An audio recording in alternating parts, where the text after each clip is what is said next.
Cuando el PSOE perdió las elecciones, Ramón Jáuregui pidió al PP que no guardara en un cajón el proyecto socialista de demolición del Valle de los Caídos. Y digo demolición en sentido figurado o no.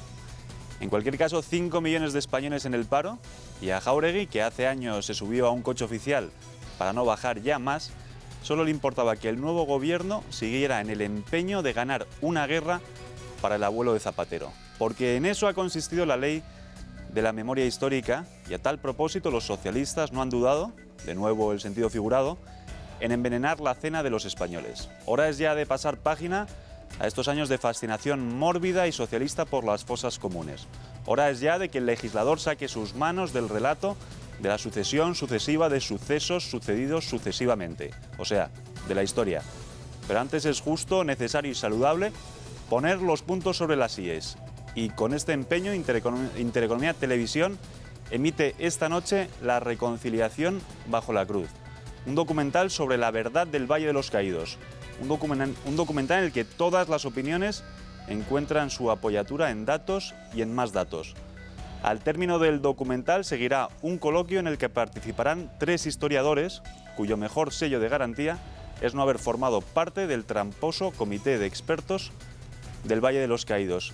Enseguida paso a presentarles a los invitados. El primero de ellos es Pío Moa, quizás el historiador que más vende y en lógica y celtíbera consecuencia el más insultado, pero curiosamente el menos rebatido. Pío Moa es el responsable de Presente y Pasado, un leidísimo y comentadísimo blog que ustedes pueden visitar en intereconomía.com. Pío Moa, buenas noches. Hola, buenas noches. Nuestro segundo invitado es de sobra conocido por todos ustedes, se trata de Fernando Paz.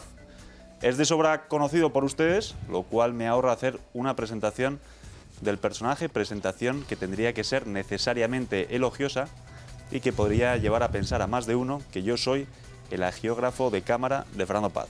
Fernando Paz, gracias por haber venido. Un placer. Y nuestro tercer invitado, Alberto Bárcena, historiador y profesor de la Universidad CEU San Pablo. Su tesis doctoral, que será leída en abril, trata sobre un tema muy oportuno, o al menos muy oportuno esta noche, el Valle de los Caídos. Alberto Bárcena, gracias por venir.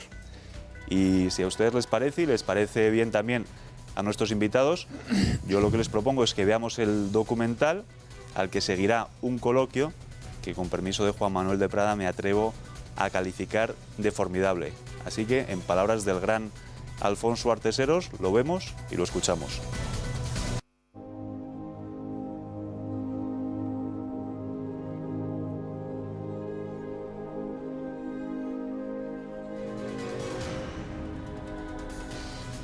Pues lo habrán comprobado ustedes, no hay una sola opinión en el documental que no encuentre su apoyo en un dato histórico. Les decía al principio que la tesis doctoral de Alberto Bárcena versará sobre el Valle de los Caídos, y para esta tesis el profesor Bárcena ha buceado en 68 cajas de documentos. Y yo le quería preguntar si, aparte de las cosas interesantes que se han dicho en el documental, pues ha encontrado otras que merezcan una especial mención. Y también le voy a preguntar el tamaño de las cajas, porque habrá quien piense que es pues tamaño caja de zapatos, pero yo creo que no.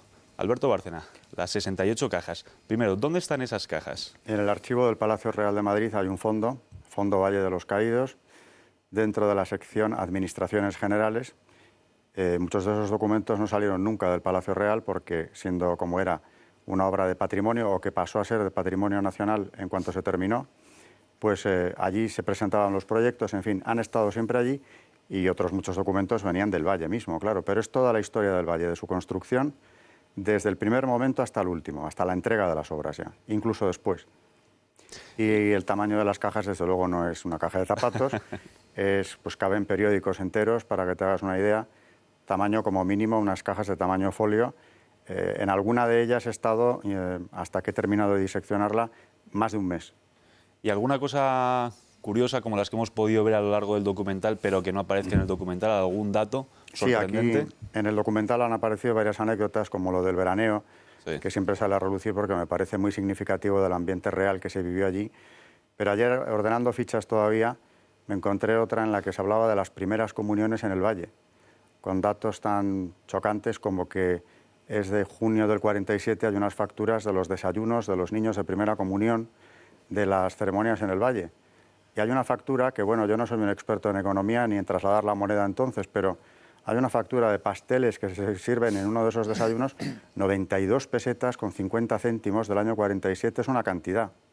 Pero aparte, pues hay otra partida de 200 y pico pesetas en chocolate y leche, aparte de otras facturas de bizcochos, barquillos, galletas, bueno, un desayuno en condiciones de primera comunión que muchos españoles en el 47 hubieran querido dar a sus hijos. Ese es un dato que ayer me llamó la atención mientras pensaba en esto, ¿no? Hay otro muy curioso, de la hija del practicante, don Luis Orejas, que fue uno de los presos que al acabar su condena o al serle ya redimida la condena se quedó en el Valle muchos años como practicante en el botiquín. Y en el 52 su hija causa baja y hay que reflejarlo porque eso disminuye el plus de cargas familiares del padre porque pasa a trabajar Concepción Orejas en las oficinas de Falange Española. Quiere decir que ahí se ve una normalidad en la vida del Valle y de la sociedad española también, ¿no? La hija de un preso republicano se va a trabajar a Falange sin ningún problema, todo lo contrario, o sea, no hubo ninguna depuración en ese sentido. Y desde luego se ven también en la misma documentación las ventajas sociales que disfrutaba el padre en esos momentos, en el 52, cuando ya era libre, por supuesto. Bueno, nuestros tres invitados de esta noche, los tres, son historiadores y qué mejor que ellos para hacer la siguiente pregunta. ¿Cuándo se sabe si un documento es falso? O preguntado de otro modo, ¿los documentos que están en las 68 cajas que Bárcena ha investigado a fondo no serán una triquiñuela del franquismo con un propósito de lavado de imagen de cara a la posteridad? Pío Moa, ¿cuándo se sabe que un documento es falso? Bueno, se sabe normalmente contrastándolo con otros, mirando, por ejemplo, la cronología, y hay muchas maneras de saberlo, ¿no? Sobre todo contrastándolo con otros, ¿no? Por otra parte, en aquel tiempo el franquismo no tenía la más mínima preocupación por lo que pensara la posteridad de él. Estaba convencido de que había instaurado un régimen que superaba tanto al liberalismo como al comunismo, como al socialismo, y que eso iba a durar muchísimo, ¿no? Y duró bastante, desde luego. Es decir, que son además los documentos administrativos, por lo común, son de fiar. Yo he estado discutiendo con algunos sobre, por ejemplo, estadísticas de los años 40, diciendo, claro, son estadísticas de una dictadura que, pues no, las estadísticas soviéticas eran falsas en general, pero las estadísticas franquistas no lo eran, y lo puedes comprobar analizándolas en relación con la evolución posterior. Si fueran falsas, serían falsas también las posteriores, ¿no? Entonces, además, son reconocidas normalmente internacionalmente, etc. El franquismo no falsificó casi nada. Quienes falsifican de una manera casi sistemática son precisamente los antifranquistas de ahora. El franquismo, precisamente, por no ser un régimen totalitario, no aspirar a implantar una cosmovisión completamente distinta, sino ser un régimen autoritario, sin más, efectivamente no hizo un cambio radical de las bases de la administración pública, por ejemplo. Y como perfectamente acaba de decir Pío, se puede seguir la realidad o la falsedad de una documentación, porque además eso, a su vez, como siempre la burocracia, pues deja restos. Y entonces, en consecuencia, haciendo una comparativa con otros restos que ha dejado ese documento, pues se puede ver su falsedad o no. Hay cosas que hay publicadas de personajes importantes y publicadas posteriormente, no en su tiempo, como por ejemplo los diarios del Conde Chiano, se me ocurre ahora mismo pensar, donde tiene entradas falsificadas que se puede ver porque se falsificó tan mal que algunas de las entradas se corresponden con fechas posteriores a lo que él está aludiendo, ¿no? Con lo cual ese tipo de cosas al final se encuentra. Y sobre todo es un argumento al que se recurre con mucha asiduidad, ¿no? Decir que los documentos de determinada época son falsos. Si son falsos y es tan claro que son falsos, que será muy fácil también demostrar su falsedad, sí, pero no se demuestra la falsedad nunca, por tanto. Alberto, tú que conoces a fondo los documentos encerrados en esas 68 cajas, no hay duda de su veracidad. Yo no tengo la menor duda. Mira, son documentos que abarcan un periodo de 20 años de historia. Además, claro, son unos fondos importantísimos. Necesitaría el franquismo, que como bien acaba de decir Pío, no estaba nada preocupado en el año 40 y tantos o 50 y tantos de que alguna vez se le fuera a someter a una revisión como la que ha sido sometido luego. Son documentos en los que lo que se ve precisamente es el funcionamiento cotidiano de un organismo enorme, como fue el Consejo de las Obras del Monumento a los Caídos, documentos administrativos, donde hay facturas, cartas, solicitudes, comunicaciones, peticiones de todo tipo, de todo rango, es una documentación que refleja, pues eso, el funcionamiento normal de unas obras verdaderamente importantes durante 20 años. Y ahí te encuentras desde recibos que justifican un viaje en taxi de uno de los empleados a Madrid que tuvo que venir a algo, hasta la petición del padre Abad para darle una vivienda a la madre del electricista del Valle de los Caídos. Comprenderás que, vamos, hubieran necesitado para falsificar eso una oficina de falsificadores trabajando allí durante 20 años para acabar suministrando a la posteridad una documentación tan abrumadora, tan compleja, tan variada y tan rica como la que hay allí. Fernando Paz, el documental que hemos visto, lo decíamos antes, son opiniones, pero opiniones basadas en horas de estudio, incluso en años de estudio.